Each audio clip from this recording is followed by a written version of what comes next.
Most organizations believe Microsoft 365 governance fails because Microsoft 365 is complex. They are wrong. Complexity is just the camouflage. The real failure is human. Unclear accountability, siloed ownership, and leaders funding more admins instead of enforcing intent. Governance isn't a pile of settings. It's your organization's intent, expressed as constraints, actually holding under pressure across identity, collaboration, data, and automation. In the next few minutes, this becomes obvious. What failure looks like, why it repeats, and the litmus test that exposes it instantly. Then we fix the model. The foundational misunderstanding, governing tools versus governing systems. The foundational mistake is thinking Microsoft 365 is a set of tools you own. Teams, SharePoint, Exchange, Purview, Power Platform. So you assign tool owners, you build admin centers, you create a committee, you feel responsible. And then the tenant still drifts into chaos. Because Microsoft 365 is not a suite of independent products. Architecturally, it is one platform, an interconnected set of services sharing identity, authorization, and data surfaces. The platform behaves like a distributed decision engine. Thousands of decisions happen continuously. Who can access what from where, using which device, through which link, with which label, under which retention rule, with which connector. That distinction matters. Tool ownership is structurally incompatible with platform behavior. A Teams owner can't govern Teams without governing the SharePoint site behind it, the group behind that, the guests behind that, the sharing links behind that, and the compliance policies that interpret all of it. If you don't govern the system governs you. This is where people confuse administration with governance. Administration is setting configuration. Governance is enforcing constraints and accountability over time. Admin work is toggle the setting. Governance work is ensure the outcome stays true 6 months later, after reorganizations, exceptions, and new features. Administration is a moment, governance is a contract, and the uncomfortable truth is that correct configuration can still produce incorrect outcomes at scale. Because scale creates entropy, policies drift, exceptions accumulate, roles get granted temporarily and never removed. Workspaces get created for a project and become permanent storage. Automation gets built as a quick win and becomes a shadow integration touching payroll. This isn't rare, it's observable. You can spot the misunderstanding in how governance conversations sound. Tool-first governance sounds like this. We locked down Teams creation. We enabled a DLP policy. We rolled out sensitivity labels. We have conditional access. We assigned someone as SharePoint admin. Those are configurations, not outcomes. System-first governance sounds like this. We can create collaboration spaces quickly, but they expire unless a business owner renews them. External sharing exists, but it's constrained by data classification and reviewed. Privileged access is time-bound and audited. Automation can run, but only inside environments with enforced boundaries. If a policy changes, we know which business processes break first. That last sentence is the difference between governance and theater is what most tenants run on. You can have policies, you can have dashboards, you can have pretty screenshots from admin portals, but if nobody owns the consequences, you are not governed, you are decorated. This is why the people problem isn't about bad people, it's about bad accountability models. You've created roles that optimize locally and fail globally. The Teams admin optimizes Teams. The SharePoint admin optimizes SharePoint. The Purview specialist optimizes Purview. The Power Platform maker optimizes delivery. Each person does their job. Each person is sincere. Each person is also generating entropy for someone else because the system doesn't care about your org chart. The platform will happily accept conflicting intent. It will happily allow you to lock down one surface while leaving an adjacent surface wide open. It will happily let you stop users from creating teams while allowing them to create groups through another path. It will happily let you label documents while leaving links ungoverned. It will happily let you put DLP in place while users route around it with personal flows, email forwarding, or external apps. This is the core misconception. Leaders think governance is risk mitigation implemented by IT. Governance is actually an operating model that the business participates in because the business creates the risk through daily behavior. IT cannot govern human behavior with toggles. It can only create constraints that make safe behavior the default and unsafe behavior expensive. And this is why more tooling is the wrong reflex. When someone says we need a new tool to solve governance, what they often mean is we have no enforceable ownership model, so we're hoping a dashboard will do it for us. Dashboards don't enforce intent. People do. More specifically, accountability does. The system needs an owner who can define intent, enforce defaults, and run feedback loops when reality diverges. Not a committee, a governor, someone responsible for cross-service impact and the blast radius of decisions. So before we talk about identity drift, team sprawl, automation risk, and compliance theater, you need this mental model locked in. Microsoft 365 governance is not a collection of tool settings. It is the discipline of enforcing organizational intent across a platform that makes decisions at scale. If you still treat it like tool ownership, the outcome is guaranteed. Conditional chaos. Microsoft 365 as a distributed decision engine. Microsoft 365 governance becomes easy to reason about once you stop treating it like software and start treating it like a machine. A machine that makes decisions continuously. And those decisions are not made by Teams or SharePoint or Purview as separate things. They're made by the same underlying control plane, expressed through different surfaces. This is the uncomfortable truth. Microsoft 365 is a distributed decision engine. It takes identity, policy, device state, and context and compiles them into an authorization outcome. Allow, block, encrypt, label, retain, audit, share, invite, expire, elevate. Every click triggers a decision. Every link triggers a decision. Every background sync triggers a decision. And your tenant is basically a constantly updating rule set that determines what those decisions will be. Not what you intended, what you actually configured. That distinction matters, because most organizations treat identity as a supporting feature. We need Entra so people can sign in. Wrong frame. Identity is the primary control plane. It's the root of the authorization graph. And in practice, everything you call governance is downstream of identity decisions. Who exists, what they can do, what they can access, what they can share, and what they can automate. If you want to understand why governance failures scale so reliably, start here. Identity is not a directory. It is an authorization compiler. It takes principles, users, groups, guests, service principles, managed identities, then applies policies and role assignments, then produces access decisions across the platform. The compiler doesn't care why you granted a role. It doesn't care that it was temporary. It doesn't care that someone asked nicely, or that a project was urgent, or that the help desk was overwhelmed. It compiles and it executes. Now layer the next reality on top. Authorization is not a list, it's a graph. Users connect to groups. Groups connect to Teams and SharePoint sites. Sites connect to files. Files connect to labels. Labels connect to encryption and DLP rules. Apps connect to permissions. Permissions connect to service principles. Service principles connect to automation. Automation connects to data sources. Data sources connect back to the same identities. Everything is connected. So when someone changes one small setting, they are not changing a toggle.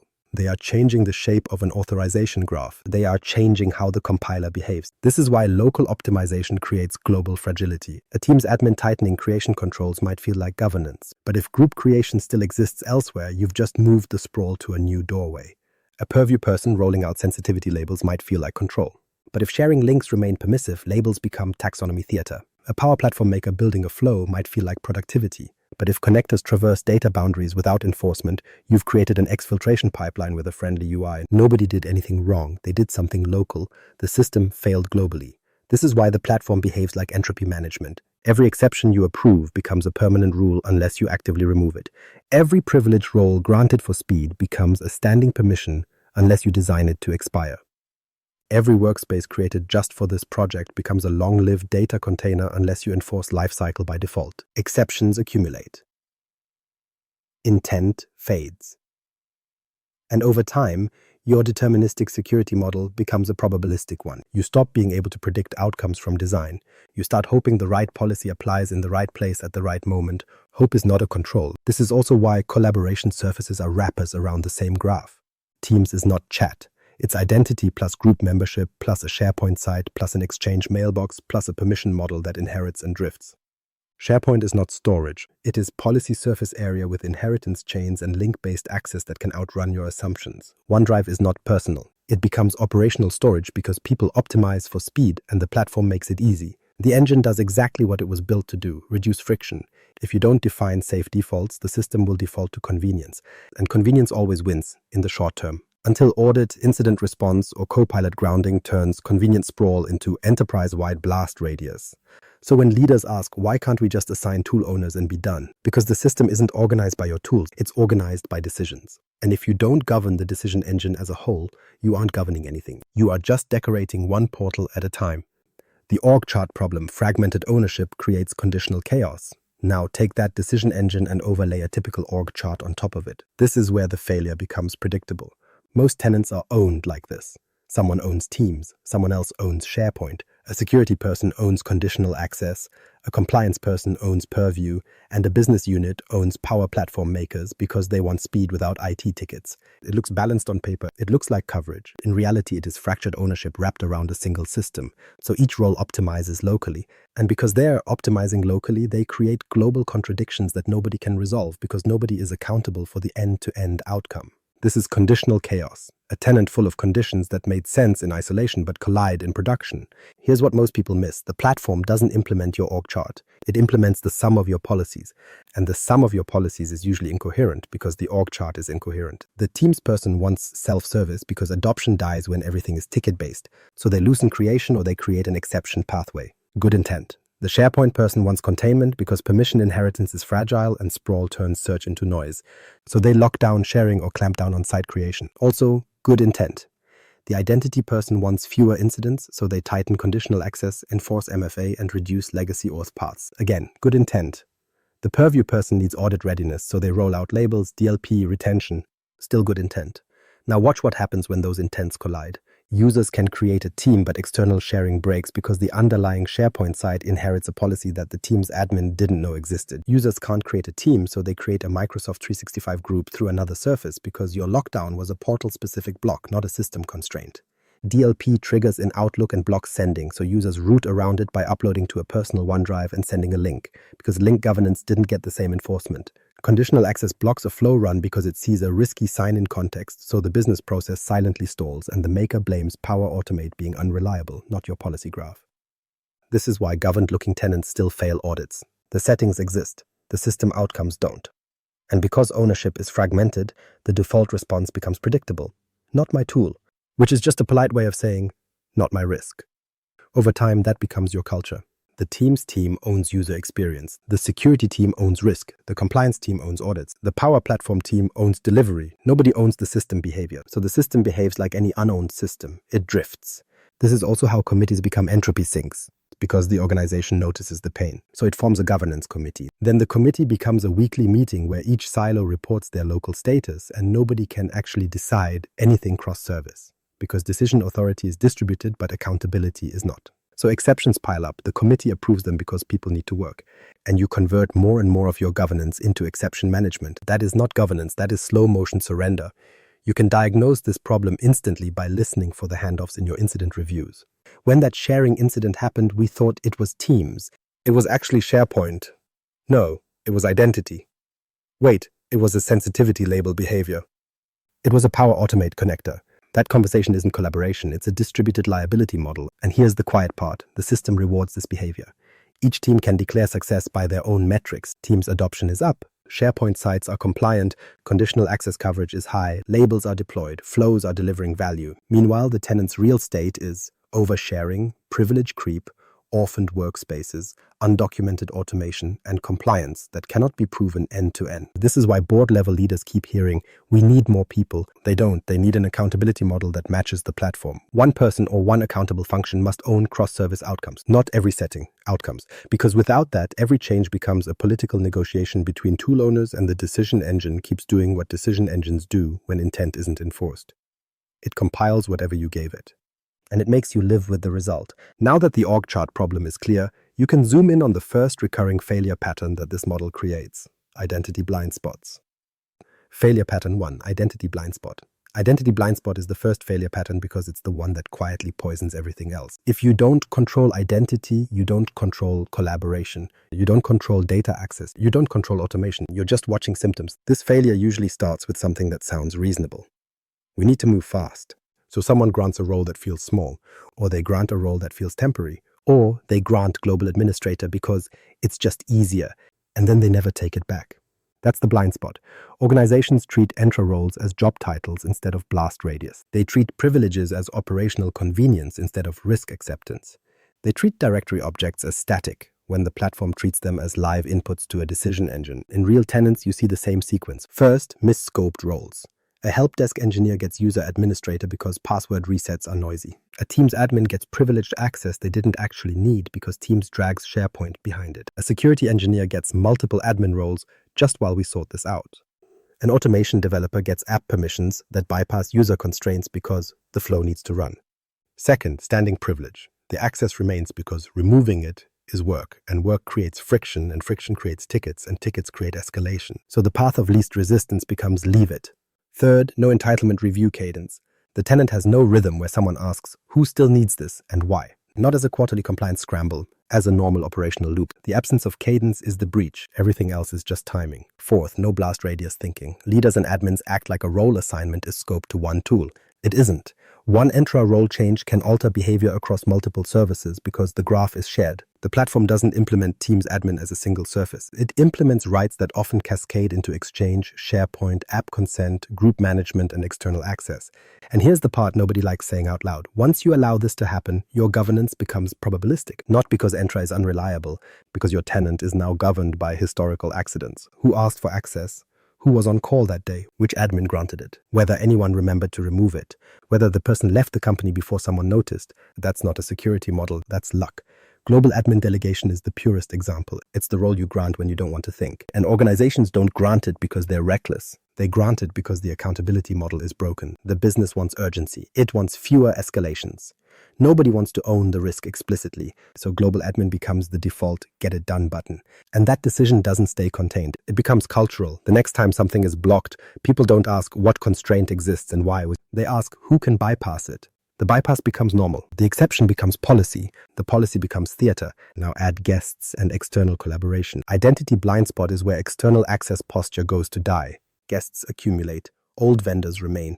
External users get added to groups that were never designed to include them. B2B settings drift. App registrations proliferate. Service principals become permanent fixtures with permissions nobody can explain 6 months later.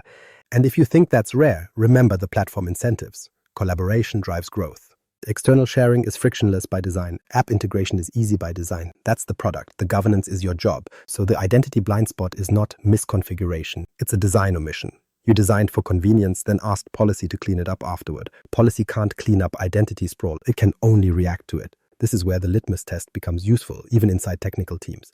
Ask a simple question. If we remove this role assignment today, what breaks first? And how would we know? If the answer is we'd have to try it, you have no observability. If the answer is it only affects teams, you have no graph awareness. If the answer is we can't remove it because nobody knows what it's for, you have already lost control. The fix is not heroics. It's enforcing identity intent as an operating model, time-bound privilege, explicit sponsorship, regular access reviews as routine, and blast radius reasoning as a required skill. Because identity is the root surface. And blind spots at the root never stay small. They just spread into everything you thought was collaboration. Why collaboration is an information flow, not a feature set. Once identity drifts, collaboration doesn't just get messy, it gets dangerous. Because in Microsoft 365, collaboration is not a tool choice. It's an information movement system. And every time leadership treats it like a feature set, Teams here, SharePoint there, OneDrive somewhere else, they are missing what the platform is actually doing. Collaboration is the movement of information through time. Create, share, co-author, search, export, retain, delete.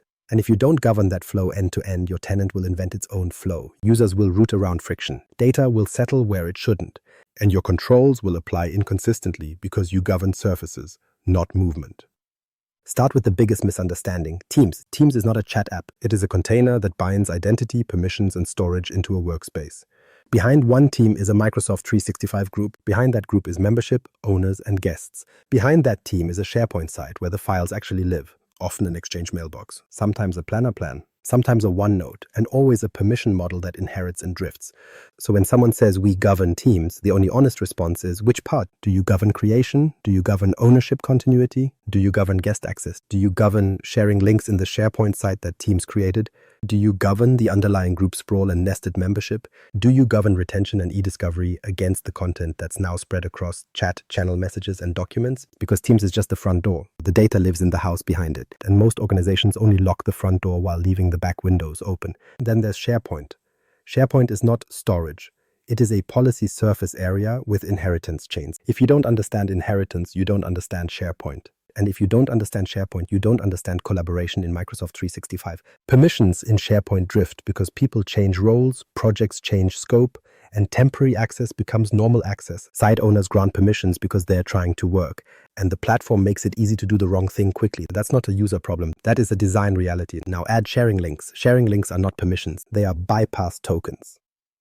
A link can outrun your group model. It can outlive your intent. It can be forwarded. It can be embedded. It can become the de facto access mechanism because it's faster than requesting membership.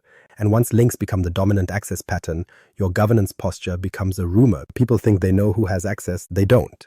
And OneDrive is where this gets worse. OneDrive is not personal. It becomes operational storage because it's convenient, because users default to it, and because the organization often fails to create collaboration spaces fast enough. So the work happens in OneDrive, then someone shares anyone with the link because they're late, then that file becomes referenced in other places. Then the owner leaves, and now your organization runs on an orphaned OneDrive folder with unknown access and no lifecycle ownership. This is how data becomes ungovernable without anyone doing anything malicious. It's just flow.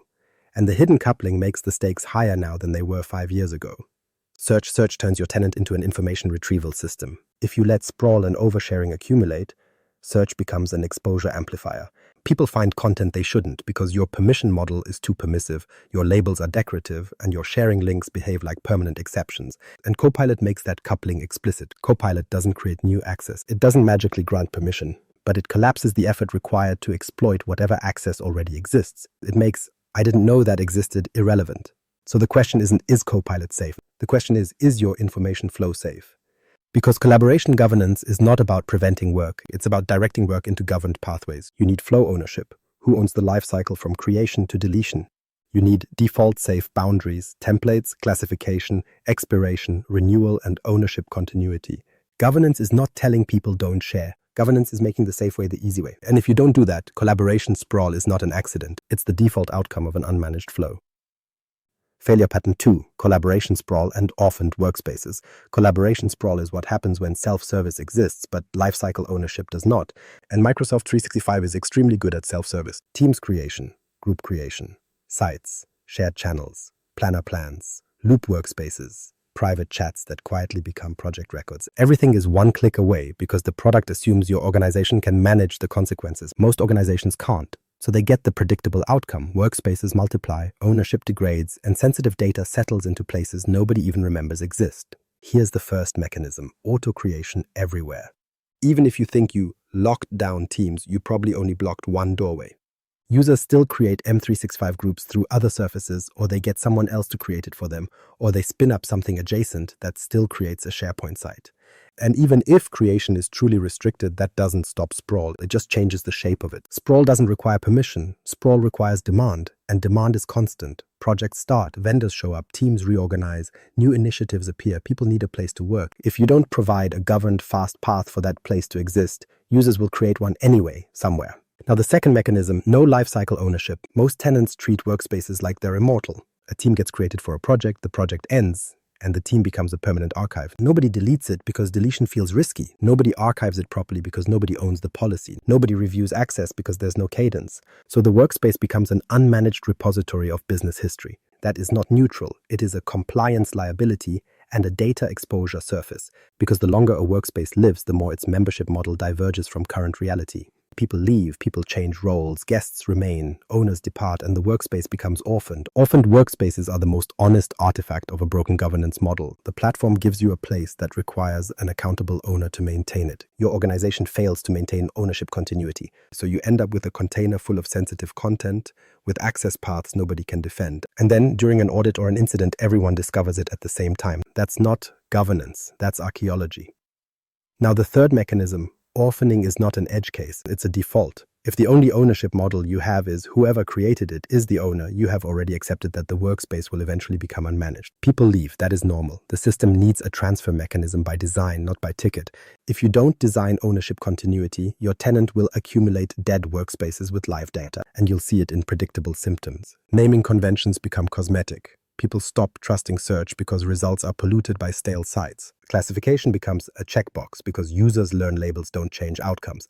And the business adapts the way it always adapts. Duplication. They create a new team because the old one is confusing. They create a new site because they can't find the document library. They copy the files because permissions are messy. They move a folder into OneDrive because it's easier. The sprawl accelerates. And once sprawl accelerates, your security posture shifts from controlled to probabilistic. You can't reliably answer basic questions. Where is the data? Who can access it? And what happens when someone shares it externally? This is where leaders get tricked by the existence of settings. They see a policy, external sharing restricted. They assume the outcome, external sharing controlled. But the real world runs on exceptions and workarounds. Someone creates a shared channel. Someone shares a file link. Someone invites a guest via a different path. Someone uses personal email forwarding. Someone uploads the file into a different app. And suddenly the policy is just a statement you wish were true. So the fix is not lockdown creation. That just creates a workaround economy. The fix is lifecycle enforcement, creation with defaults, expiration by default, renewal with a real business owner, and closure that is predictable and safe. You don't need more committees. You need a system that makes ownership continuity inevitable. Because collaboration sprawl is not a user failure, it's the direct outcome of a platform that creates containers faster than your organization can maintain accountability. And once your workspaces are unowned, the next failure pattern becomes inevitable. Automation doesn't just amplify productivity, it amplifies whatever mess you already have. Automation is a privilege multiplier, not a productivity toy. Collaboration sprawl is bad enough when it's passive. Files sitting in the wrong place, owners missing, links drifting, annoying, risky, but still mostly static. Automation changes the physics. Automation turns your tenant from a messy filing cabinet into a conveyor belt. It moves data, it copies it, it transforms it, it forwards it, it triggers actions in other systems. And it does all of that at machine speed with human-friendly buttons that hide what's actually being granted. This is the uncomfortable truth. Power Automate is not productivity, so it is delegated execution. And delegated execution is always a privileged decision. Every flow is an identity acting on resources. Sometimes it's your user identity. Sometimes it's a connection created under your identity. Sometimes it's a service principle behind the scenes. But the pattern is the same. A person creates a repeatable action path and the platform executes it without asking you again. That means the real governance question isn't who built this flow. The real question is, what can this flow touch and where can it send it? Because connectors are not integrations. They are permission bundles. They are authorization edges in the graph. A connector to SharePoint, Exchange, OneDrive, Teams, SQL, Salesforce, ServiceNow, doesn't matter which, always resolves to the same underlying risk. A non-human process now has access to data and can move it somewhere else. And Power Automate makes that feel harmless. It's designed to. The UI says, when an email arrives, save the attachment. Cute. The system reality is, when an email arrives, extract content, persist it, replicate it, potentially share it, and do it forever. This is how exfiltration happens without anyone intending it.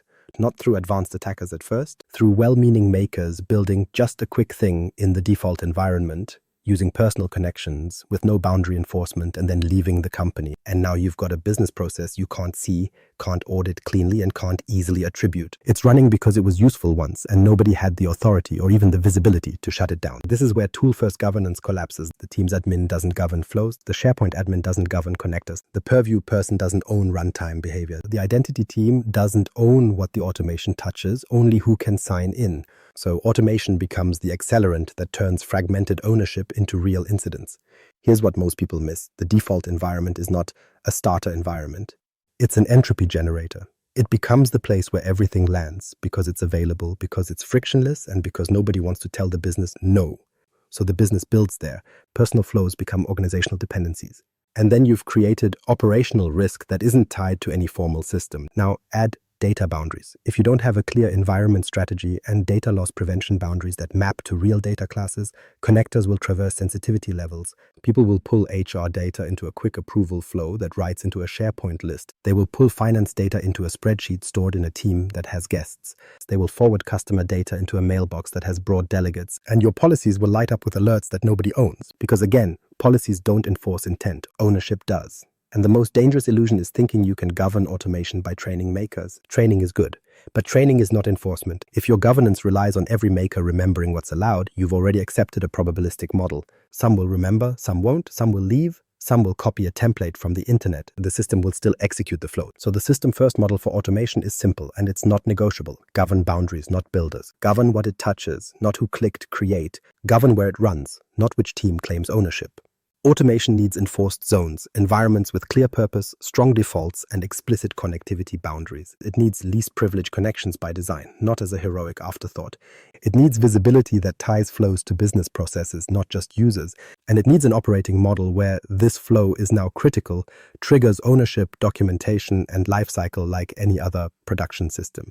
Because once automation exists, it will outlive the person who made it. That is not a bug. That is the point. And if you treat it like a toy, the platform will treat your data like a toy too. Failure pattern 3, automation without governance. Failure pattern 3 is what happens when automation becomes operational before it becomes accountable. It usually starts with something harmless, a flow to save email attachments, a form that writes into a list, an approval that pings a manager in Teams. People celebrate because tickets disappear and work moves faster. Then the tenant begins to depend on invisible logic owned by nobody. The first tell is always the same. Everything lives in the default environment, not because it's the right place, because it's the place that exists. It's the path of least resistance, and the platform rewards that path with speed. So the organization accidentally creates its own production environment. It's called default. It has no separation of duties. It has no meaningful boundary. It becomes the dumping ground where personal flows, departmental flows, and business-critical automations all coexist. That is not agility. That is an unregulated runtime. The second tell is connector sprawl without data boundary enforcement.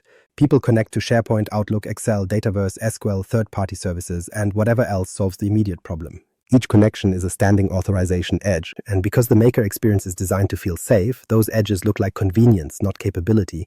But capability is what it is. A flow can move data from a high-sensitivity location to a low-sensitivity location in seconds. It can replicate records, it can export, it can forward, it can trigger actions in other systems. And if you do not enforce boundaries at the environment level, you do not have a way to ensure that confidential in doesn't become public out. You have policy intent. You do not have policy control. The third tell is the accountability fracture. IT owns outages, the business owns logic, and nobody owns risk. When a flow fails, IT gets the escalation because Microsoft is down. When it succeeds and creates value, the business claims it. When it exposes data, security is blamed for not blocking it. When DLP triggers, compliance is blamed for being too strict. This is how automation becomes a liability amplifier. It touches multiple domains while ownership stays fragmented, so incidents look like arguments, not resolutions. Now add continuity risk because it always arrives eventually. Maker autonomy creates dependency on individuals. A single person builds an approval flow that becomes the only way invoices get processed. Then they take vacation. Then they leave. Then the flow still runs, but nobody understands it. Or worse, it stops running, and nobody can explain why. That's the moment leadership discovers that citizen development without governance is just undocumented production. And the platform will not save you from this. It will happily keep executing whatever exists. It will not ask if the business process is still valid. It will not ask if the owner is still employed. It will not ask if the connector still points to an approved system. It will just run. This is where organizations drift into the most dangerous posture: invisible business processes. They are invisible to audit because the intent was never documented. They are invisible to risk because the blast radius was never modeled. They are invisible to operations because monitoring was never designed. They are invisible to leadership because the work just happens until it doesn't. And then everybody calls it a Microsoft problem. It isn't. This is still the people problem, expressed as governance omission. No environment strategy, no data boundary enforcement, no lifecycle ownership for automations, no clear line between experimentation and production, and no role accountable for end-to-end automation integrity. The fix is not banning makers. That just recreates shadow IT with more resentment and less visibility. The fix is an operating model that treats automation as a governed privilege multiplier. Default environment becomes constrained by design, not by hope. Production-grade automations run in dedicated environments with enforced boundaries. Connections become least privilege and reviewable, not personal and permanent. Critical flows have owners, documentation, and continuity plans. Exceptions are treated as risk events, not productivity wins. And most importantly, you stop pretending that automation is just productivity. It is execution. At scale, execution without governance is not innovation. It's an incident queue that hasn't happened yet. Compliance theater. Policies existing is not governance. Compliance theater is what happens when an organization confuses we have policies with we have control. It's the most expensive illusion in Microsoft 365 governance because it looks responsible. It produces artifacts, it fills dashboards, it generates screenshots for auditors, and it still fails the only test that matters. Does the organization consistently behave within defined boundaries when nobody is watching? In most tenants, the compliance story starts with configuration. A DLP policy gets created, a retention policy gets published, a label taxonomy gets rolled out. People celebrate because something visible happened. Then nothing changes, or worse, behavior changes in the wrong direction. Users hit friction, they route around it, the platform allows the detour. The business keeps moving, the policy stays in place like a do not enter sign in a city full of side streets. That's compliance theater. The sign exists, the traffic still flows. The reason this happens is simple. A policy is not governance. A policy is an opinion until it is enforced, owned, and measured. Most organizations deploy DLP like it's a checkbox for audits. It catches the obvious cases, generates noise, and then gets tuned down until it stops causing complaints. Not because the policy was wrong, because nobody owned the consequences of enforcement. The DLP rule becomes a suggestion. Then the business learns it can ignore it. Then the control loses credibility. Then users stop caring about the rules entirely. Credibility is a control surface. Once it dies, everything else erodes faster. Retention is even more revealing. Many tenants implement retention as a legal checkbox, with no lifecycle ownership behind it. So data is retained just in case, forever, in the same collaboration spaces that are already sprawling. which creates a perfect trap. You have more data in more places for longer with less ownership. That is not compliance maturity. That is legal and operational debt. And it creates the worst audit experience because proving compliance is harder than being compliant. You can be mostly compliant by accident. You can't prove it without ownership, logs, and repeatable process. Now add sensitivity labels, the favorite theater prop. Labels are supposed to be contracts. This class of data behaves like this everywhere. But most tenants deploy them as taxonomy, a classification exercise, a folder coloring exercise. People label documents maybe, or auto-label catches some things, but enforcement isn't tied to what leadership actually cares about, who can share, where data can go, and what happens when it leaks. If your label doesn't change access, sharing, encryption, or lifecycle, it's decoration. And users learn quickly which controls are real and which controls are performative. Here's the operational tell. Alerts exist, but nobody can answer who owns the response. A DLP alert fires. Who investigates? Security says it's compliance. Compliance says it's IT. It says it's the data owner. The data owner says they don't know what DLP is. Meanwhile, the alert queue grows until it becomes background noise. That is entropy in its pure form, signals without action. And the platform encourages this failure mode because it's easy to deploy policies without deploying accountability. Purview makes it possible to create sophisticated controls. It does not magically assign ownership across your business functions. That part is still on you. This is the uncomfortable truth. Compliance is not a purview persona. Compliance is a business operating model. It has to include intent, enforcement, and feedback loops. Intent is the rule expressed in business terms. What matters, what doesn't, what risks are acceptable, and which aren't. Enforcement is the default safe behavior. Guardrails that work without constant tickets.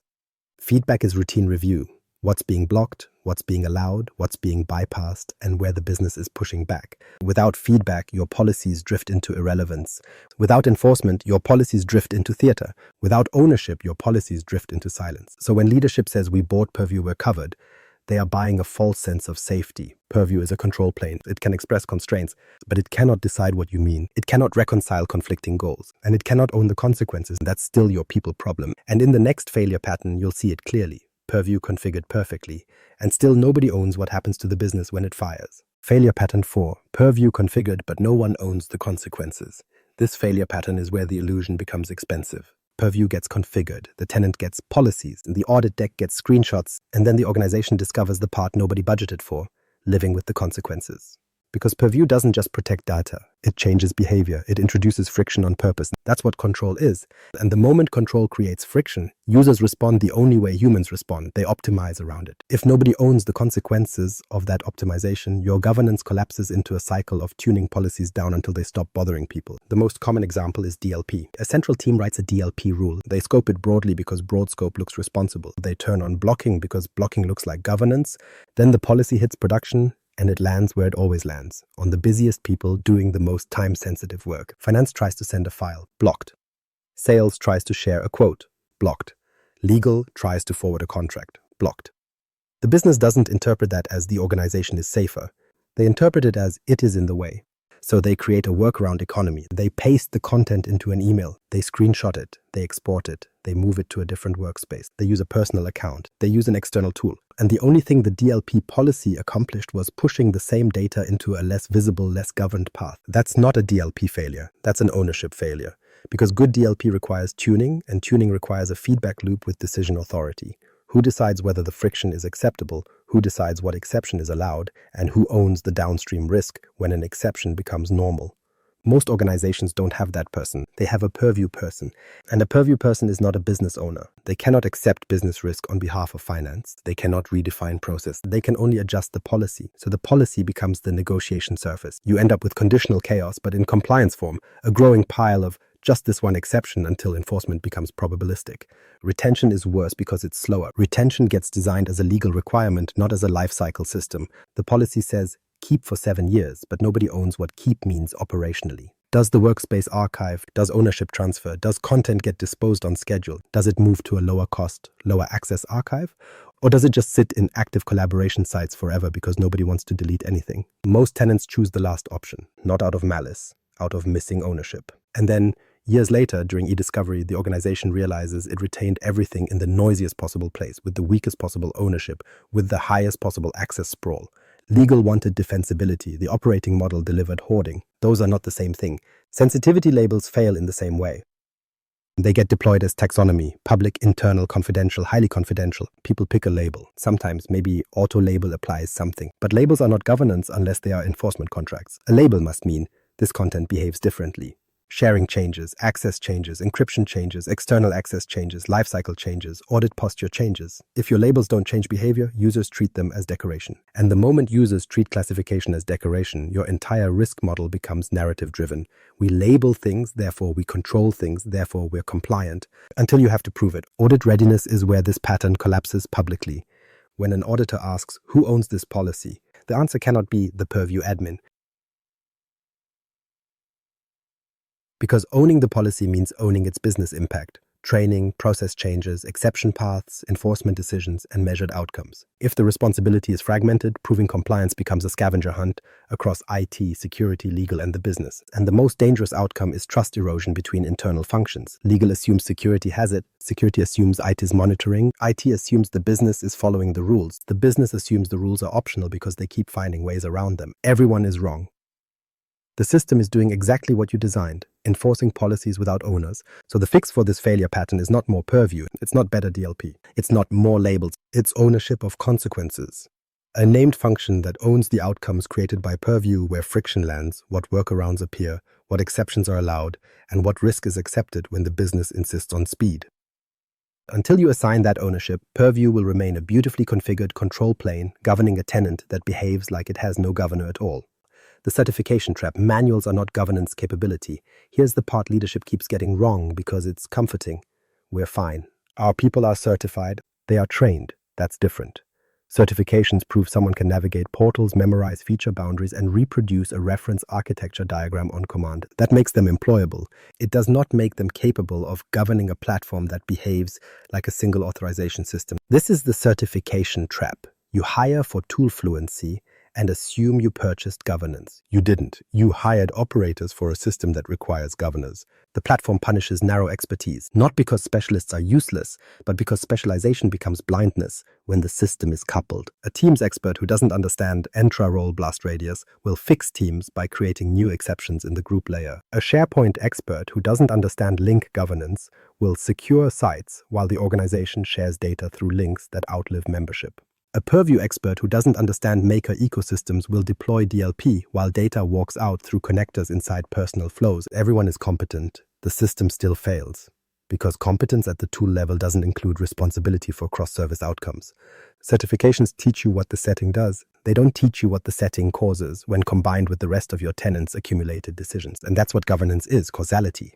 This is why tool-first employees default to the same pattern: more toggles, more blocks, more exceptions. They think progress equals configuration change. They measure success by we deployed a policy, we enabled the feature, we turned off the thing. That is not governance, that is activity.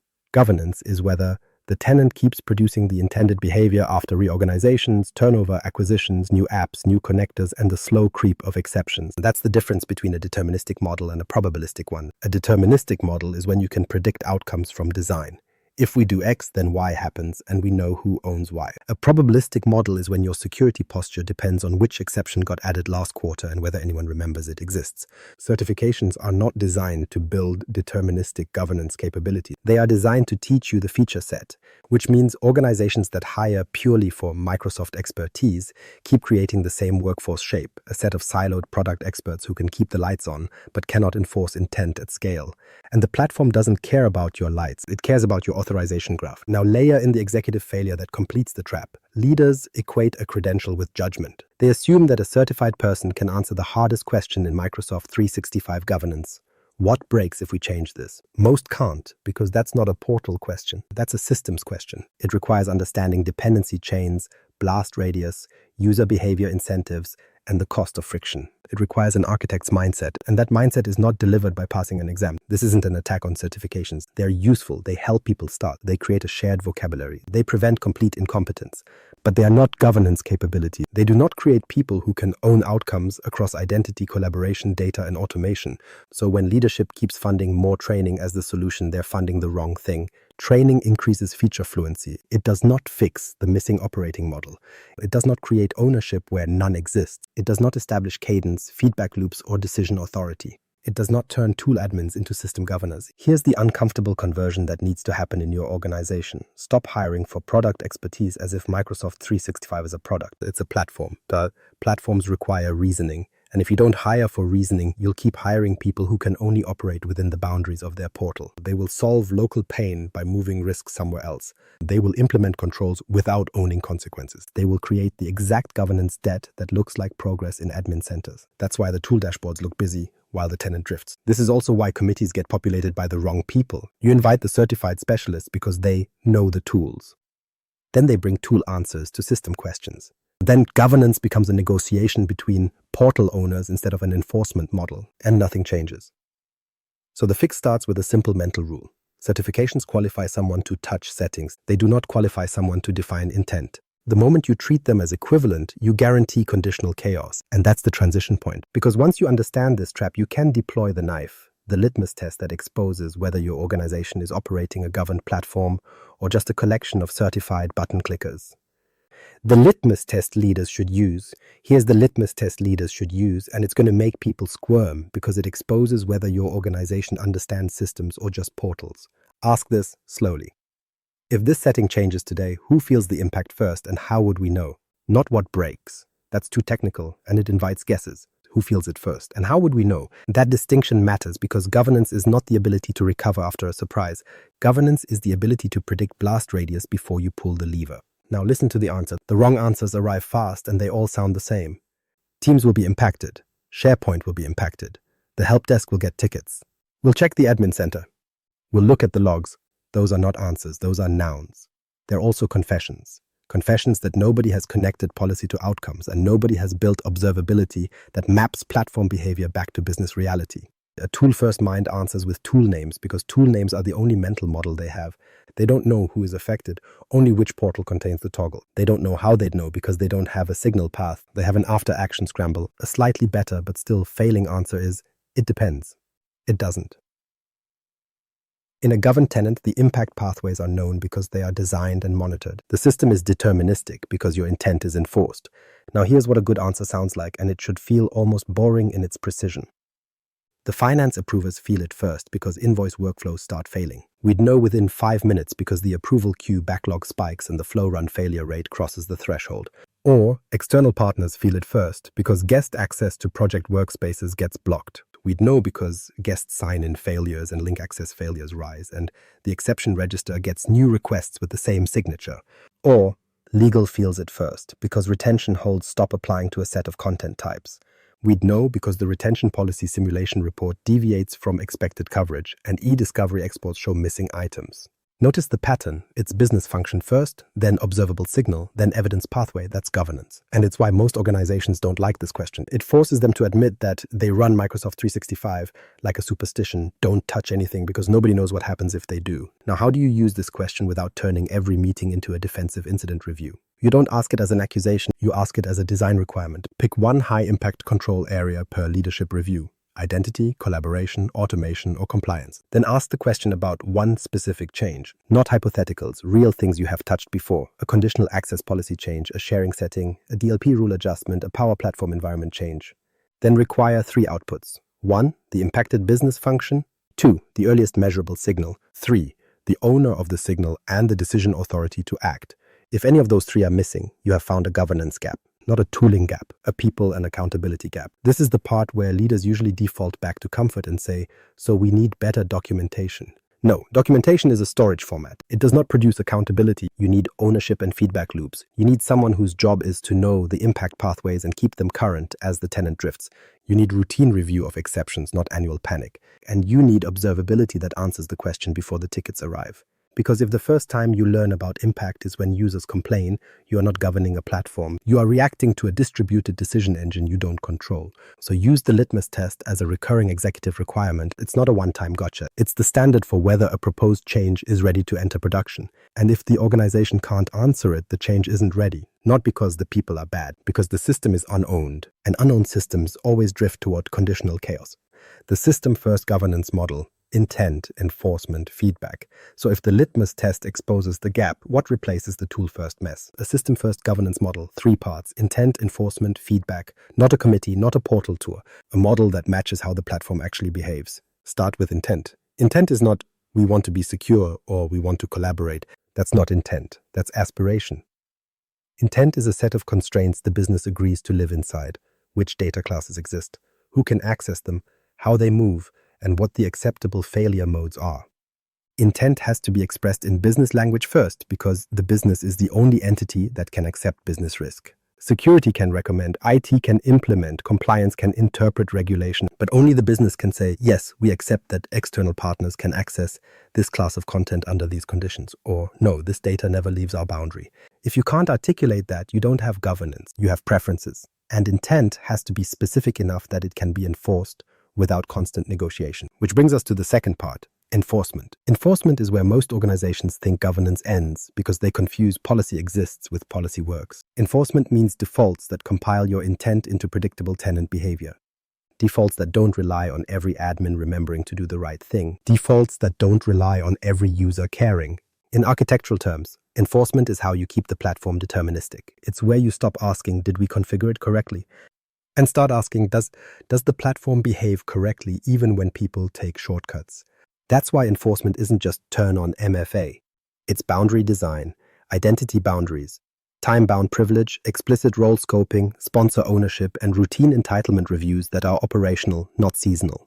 Collaboration boundaries, defined creation paths, templates with default labeling, default external access posture, and lifecycle mechanisms that prevent orphaning. Data boundaries, labels as enforcement contracts, not taxonomy.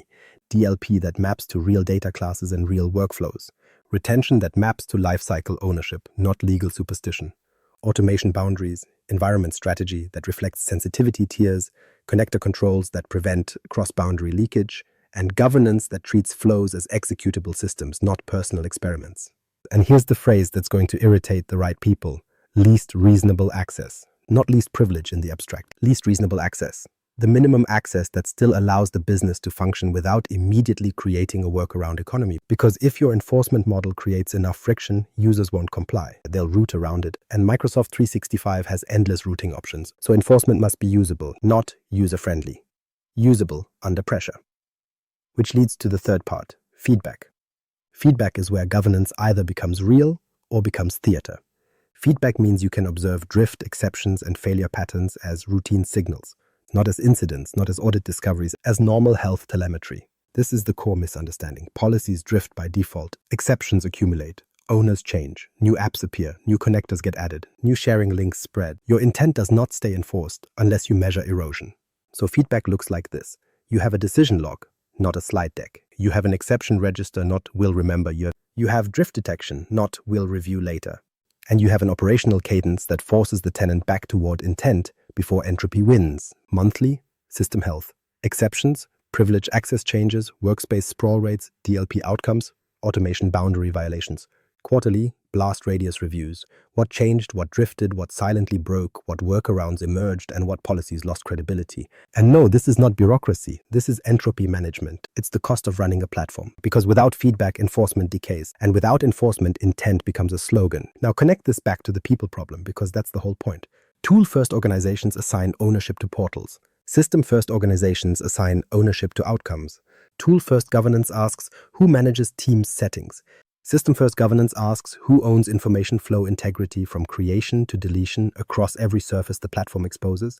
That distinction matters because Microsoft 365 doesn't reward your org chart, it rewards your operating model. And if your operating model doesn't define intent, enforce it by default, and detect drift continuously, the platform will do what it always does in the absence of enforced intent. It will accept your exceptions, it will compile your contradictions, and it will produce outcomes you can't defend. Role reset, retire tool roles, appoint system governors.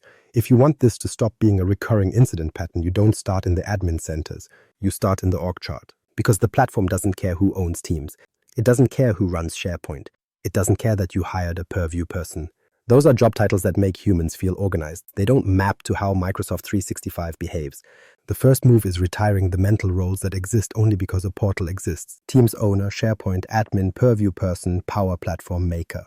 Those labels aren't inherently wrong. They're incomplete. They describe where someone clicks, not what outcome they are responsible for. And the moment responsibility is defined by which portal someone logs into, you have already accepted fragmented ownership. Fragmented ownership becomes conditional chaos. So here's the replacement rule, and it needs to be said out loud because it's the kind of sentence that forces a decision. If your role exists because a tool exists, it is not a governance role. A governance role exists because a failure mode exists, because a risk exists, because a flow exists, because a life cycle exists. So the role reset is simple. Stop assigning tool owners. Start appointing system governors. A system governor is accountable for an end-to-end outcome across services, even when those services are owned by different teams, even when the configuration lives in different admin centers, and even when the failure shows up in the business before it shows up in your logs. That's the actual job. Now, people immediately ask the wrong question. So who owns everything? Nobody. But someone must own the outcome. And that's where you divide governance by integrity domains, not by products.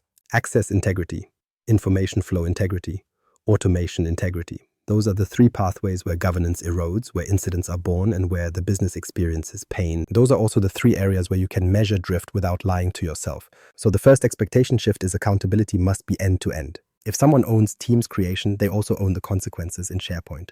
They also own the guest posture. They also own the lifecycle triggers.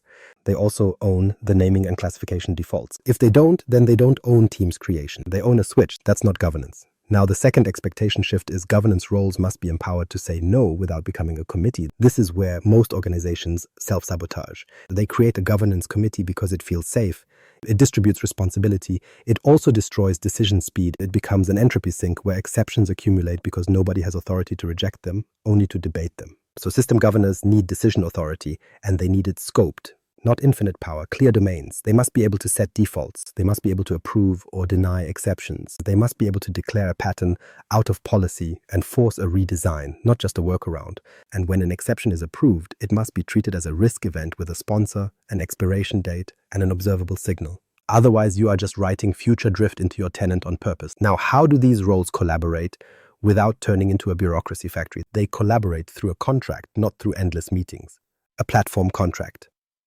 This contract defines the intent, data classes, external access posture, privileged access posture, lifecycle expectations, and where automation is allowed to run. Then each governor enforces their part of that contract. The identity and access steward enforces access integrity. The information flow owner enforces lifecycle and data movement integrity across Teams, SharePoint, and OneDrive. The automation integrity owner enforces environment boundaries, connector boundaries, and continuity ownership for flows and apps. And above them, there is one role that must exist or the whole system collapses, a platform governance lead, not a chairperson, not a facilitator, the accountable owner of cross-service outcomes, the person who can arbitrate conflicts, and the person who owns drift as a first-class problem. Because without that, your governors become specialists again, and your specialists will do what specialists always do. They optimize locally, they create global fragility. Now, the final shift is you stop treating governance as something done to the business. You do it with the business because the business is where the consequences land first. If you don't have business-aligned ownership for entitlements, you will keep granting roles for speed. If you don't have business-aligned ownership for information flow, you will keep accumulating orphaned workspaces. If you don't have business-aligned ownership for automation, you will keep running invisible production processes in the default environment. This is not controversial. It's observable. And once you do the role reset, you get to the part leaders actually care about. A governance cadence that reduces exceptions, speeds decisions, and shrinks blast radius without creating a ticket economy. Role 1, Platform Governance Lead.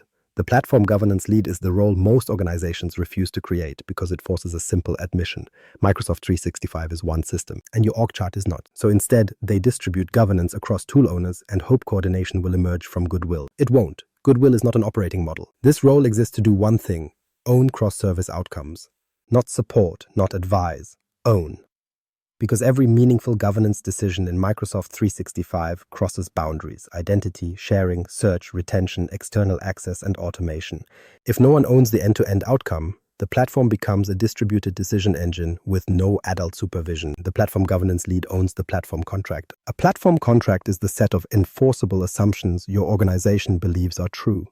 Who can create workspaces? What external collaboration looks like? What confidential actually means? What gets retained? What gets deleted? Where automation is allowed to run? And how exceptions are handled.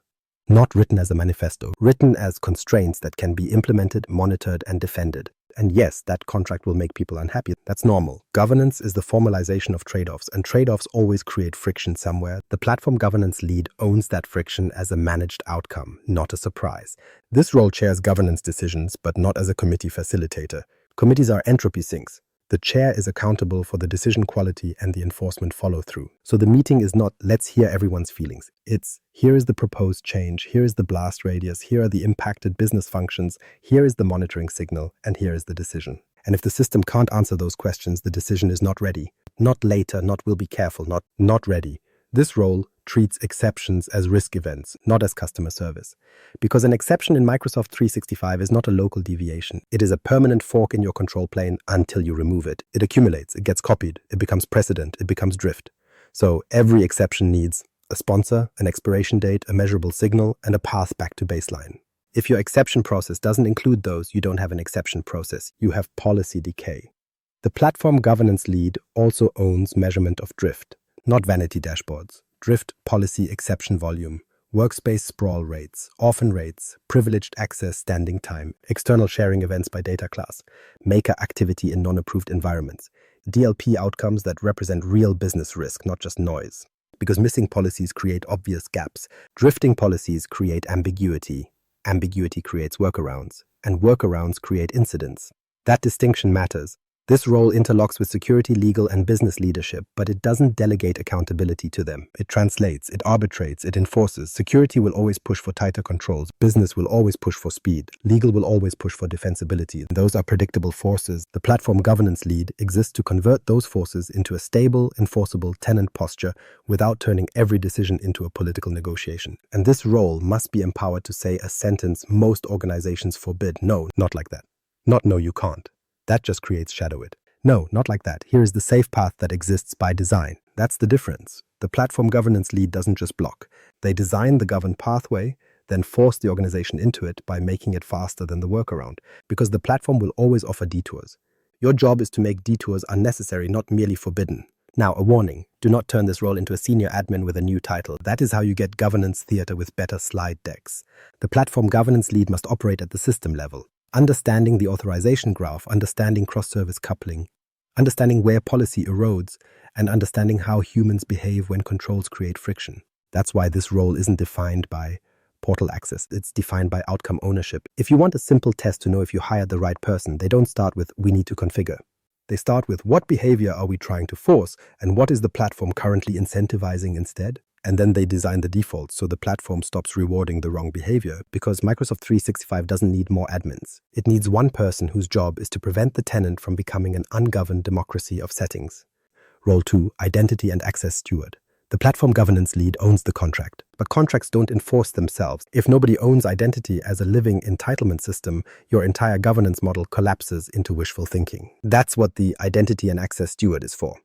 This role is not the Entra admin, it is not the conditional access person, and it is definitely not whoever knows MFA. This role owns access integrity as a business-aligned system, entitlements, privilege, external identities, and the blast radius that comes with all of them. Because identity isn't a feature, it is the control plane the rest of Microsoft 365 compiles against. And if you let identity drift, every downstream system becomes probabilistic. The Identity and Access Steward starts with a simple premise. Access is not granted because someone asked. Access is granted because a business role requires it, and that requirement is documented, reviewed, and reversible. That sounds obvious. It is not how most tenants operate. Most tenants still run on informal entitlement logic. Someone joins a project, someone adds them to a group, someone gives them a role just for today, and nobody ever removes it. People call that being helpful. It's not. It's an entropy generator. So the steward builds a business-aligned entitlement model, job roles mapped to group membership mapped to access mapped to data classes and workloads, not as an academic exercise, as a way to ensure access follows organizational reality, not historical accidents.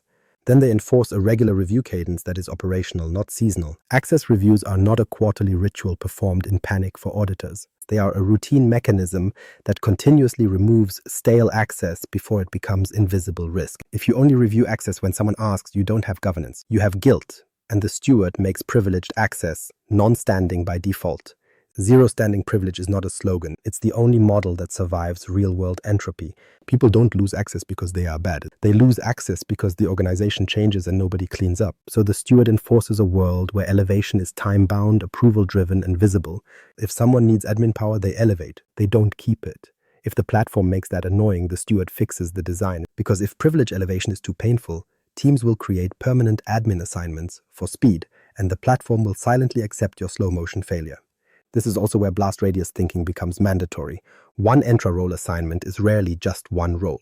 It creates a capability set that spans services. If someone can manage groups, they can effectively change access in Teams, SharePoint, Planner, and anything grounded in that membership. If someone can consent to apps or manage app registrations, they can create new authorization edges into your tenant. If someone can manage exchange settings, they can change information flow pathways that compliance depends on. So the steward doesn't evaluate access by job title, they evaluate it by consequence. What can this identity do, and what happens if it's wrong? That's the real model. Then there's external access, where most organizations pretend the problem is guest users, as if guests are the only outsiders who matter. They're not. Guests are just the visible part. External access includes B2B users, partner tenants, service principals, app registrations, managed identities, and the endless creep of OAuth permissions that show up as consent requests until someone clicks approve. Every one of those is an access pathway. Every one of them has lifecycle needs. Every one of them becomes unowned if you don't assign stewardship. So the identity and access steward owns the external access posture as a single surface. Who can invite, which domains are trusted, what the default restrictions are, how guests expire, how sponsors are assigned, and how access is reviewed. If guests can exist without a sponsor, you have already accepted orphaned identities. And orphaned identities are worse than orphaned teams because they can outlive context entirely. Finally, this role is responsible for translating identity decisions into business risk language leadership understands. Not we enabled conditional access, not we assigned roles, but we reduced standing privilege, we narrowed blast radius, we increased access review completeness, and we can prove who has access to what and why. That's the point. If you want a quick indicator, you have the wrong person in this role. They obsess over sign-in success and MFA prompts while ignoring entitlement drift and privilege accumulation. If you have the right person, they treat identity like a living system under constant pressure. Because it is role 3, information flow owner. If identity is the control plane, information flow is the payload. And most organizations don't govern payload. They govern containers. They govern Teams as a tool. They govern SharePoint as storage. They govern OneDrive as personal. Then they act surprised when confidential data shows up in places nobody can explain. The information flow owner exists to stop that. This role owns the end-to-end lifecycle of information across collaboration surfaces. Create, collaborate, retain, delete. Not as a policy memo, as an operational system that produces predictable outcomes even when people change roles, projects end, and workspaces drift into orphanhood. Because the platform doesn't store files, and it stores decisions. Who can access, who can share, how links behave, what search can discover, what Copilot can ground on, what retention can preserve. That entire chain is an information flow problem, not a SharePoint problem.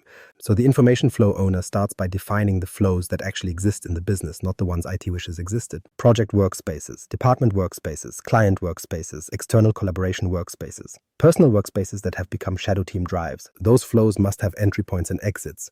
Otherwise, your tenant becomes a graveyard of half-finished workspaces that never die and never lose access. The first operational responsibility is lifecycle ownership. A workspace gets created. Who owns it and what happens when that owner leaves?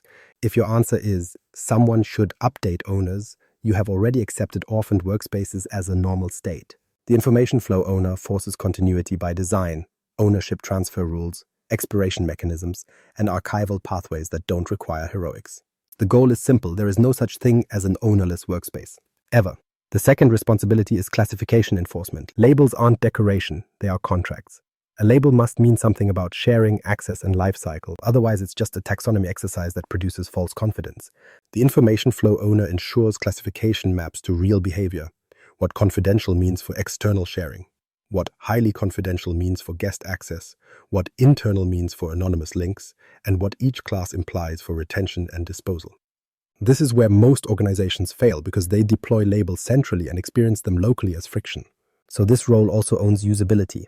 Policies must be strict enough to matter and usable enough to prevent detours. If users can't collaborate inside the governed pathway, they will collaborate outside it. And then your labels are meaningless because the data isn't where you think it is. The third responsibility is preventing inheritance drift. SharePoint inheritance is not a feature. It's a drift engine. Permissions copy. Libraries inherit. Sites get broken inheritance just this once. Then nobody remembers what's unique, what's inherited, and what's now effectively public to half the company through nested groups. The information flow owner owns the guardrails that keep permission models simple and reviewable.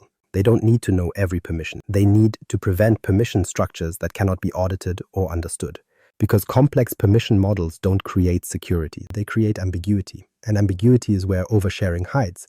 The fourth responsibility is consistency of user experience, not for the sake of aesthetics, for the sake of governance. If every department has a different workspace pattern, different naming, different navigation, different sharing behavior, users will stop trusting the platform. They will duplicate content. They will send attachments. They will keep their own source of truth. That is how information flow becomes fragmented, and fragmented flow becomes business risk. So the information flow owner standardizes what must be standard: creation patterns, naming and metadata, external sharing posture, and lifecycle triggers. Then they allow local flexibility inside those boundaries, guardrails, not roadblocks. The fifth responsibility is partnering with security and compliance without outsourcing accountability. DLP tuning is a shared activity, but the information flow owner owns the business impact, where friction lands, what workarounds appear, what exceptions are requested, and whether the controls are actually shaping behavior or merely generating noise. That distinction matters because the tenant is not governed by documentation, it is governed by how people behave under pressure. And this role is the one that owns that behavior shift. If you can't name this person in your organization, you don't have an information governance program. You have a set of policies that hope users will comply. They won't. So the information flow owner turns collaboration from a set of apps into a controlled, observable information lifecycle. That is the only way Teams, SharePoint, and OneDrive stop being your most expensive accidental data lake. Governance cadence, monthly health, quarterly blast radius. Governance without cadence is just aspiration with a calendar invite that never happens. If you don't schedule governance, you don't have governance. You have intermittent guilt followed by panic, followed by a cleanup project that gets deprioritized the moment the incident fades. A cadence is how you make intent survive entropy. And it has to be boring on purpose, predictable, short, non-negotiable, because the goal isn't to create a governance culture. The goal is to keep the tenant from drifting into conditional chaos while everyone is busy doing their actual jobs. So here's the cadence that works because it matches how Microsoft 365 fails. Monthly system health, quarterly blast radius. Monthly system health is not a steering committee. It's not a strategy session. It's a controlled review of drift signals and exception volume. You walk in with metrics, you leave with decisions. The agenda is fixed. You don't cover what comes up, you cover what always comes up. Privileged access changes, who has standing privilege, who elevated, who didn't deprovision, and where role assignments are expanding. Exception register growth, new exceptions, expired exceptions, and exceptions that are now being treated like normal operations. Workspace sprawl, new teams and sites created, orphan rates, and high-risk workspaces without owners or classification. External access posture, guest invites, new domains, anonymous links created, and sharing events that don't align with your stated intent. DLP outcomes, not how many alerts, but which alerts represent real business impact and whether users are routing around controls. Automation integrity, flows created in the wrong place, connectors used across sensitivity tiers, and critical automations without continuity ownership. The purpose of monthly health isn't to fix everything, it's to prevent silent accumulation, small corrections before drift becomes a redesign. And the meeting needs two artifacts that make it real. First, a decision log, not minutes, decisions. We approved this, we denied that, we changed this default, we expired that exception. If it's not in the log, it didn't happen. Second, an exception register. Exceptions aren't shameful, they're inevitable. What's unacceptable is untracked exceptions with no expiry. Every exception is a risk event, sponsor, rationale, compensating control, expiration, and a measurable signal that tells you if it's spreading. Now the quarterly blast radius review, this is where you stop pretending the platform is stable. Quarterly you assume something changed that you didn't fully understand. Because it did. Someone added a conditional access exclusion, someone relaxed a sharing setting, someone enabled a connector, someone changed a retention scope, someone created a new automation pattern, someone merged tenants, someone onboarded Copilot features, something moved. Quarterly blast radius review asks a different question than monthly health. Monthly asks, what is drifting? Quarterly asks, what changed and what did that change affect? The format is again fixed. Review the major control planes, identity, collaboration, automation, compliance, and for each one identify the change, what was modified, by whom and why, the impact, which business functions felt it first and what signals confirmed it, the side effects, where users created workarounds, where policies lost credibility, and what new risk edges were introduced. The remediation, what default needs to change so the same failure mode doesn't repeat. This is not optional. This is how you keep governance deterministic. And yes, the executive instinct is to avoid this because it sounds like overhead. It is overhead. It's cheaper than incidents, audits, and rebuilding trust. The last rule, no ad hoc committees. Ad hoc committees are how governance dies. They expand scope, they dilute authority, and they defer decisions until the business roots around you. Cadence replaces that with short cycles and clear decision rights. Monthly health reduces exception accumulation. Quarterly blast radius reduces surprise. Together, they reduce the only three things leadership actually cares about: exceptions, delays, and uncontrolled impact. Outcomes leaders can demand: fewer exceptions, faster decisions, smaller blast radius. Once you have roles that own outcomes and a cadence that forces drift into the open, leadership finally gets to do what leadership should have been doing all along: demand results. Not adoption, not number of policies, not how many labels were created. Those are vanity metrics. They measure activity, not control. The outcomes that matter are operational, measurable, and hard to fake. First, provisioning speed. If governance is real, time to access goes down, not up. Because governed pathways become the default, and the default stops being a ticket, users should get the workspace they need quickly, with the right boundaries already applied: naming, classification, external posture, lifecycle settings, and ownership continuity. When that happens, you don't see emergency admin grants to unblock the business. You don't see global admin handed out as a productivity tool. You see a stable pipeline: request, provision, operate. So the outcome you demand is simple. Time to access decreases while standing privilege decreases. If you can't have both, you don't have governance. You have either bureaucracy or chaos. Both are expensive. Second, risk reduction that shows up in the business, not just in a security portal. A mature tenant doesn't have zero incidents. It has fewer incidents with business impact and faster containment when they happen. So you demand fewer DLP incidents that represent real exfiltration risk, not just noise. You demand fewer high-privilege role assignments that persist longer than they should. You demand fewer anonymous links that live forever. You demand fewer guest accounts with no sponsor. And when the risk does appear, you demand a traceable ownership chain. Who responded, what decision was made, and what default changed so the same pattern doesn't recur.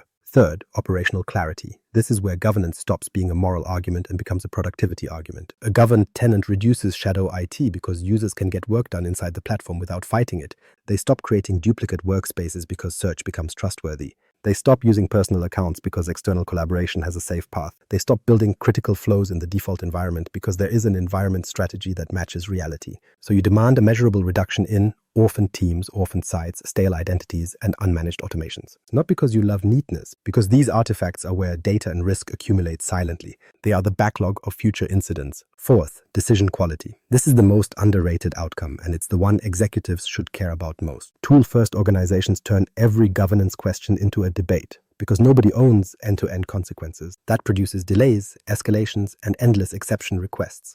System-first organizations decide faster because the decision authority is explicit, the impact pathways are known, and the exception process is real. So you demand fewer escalations. You demand fewer "we need a committee" moments. You demand that the litmus test can be answered before changes are made.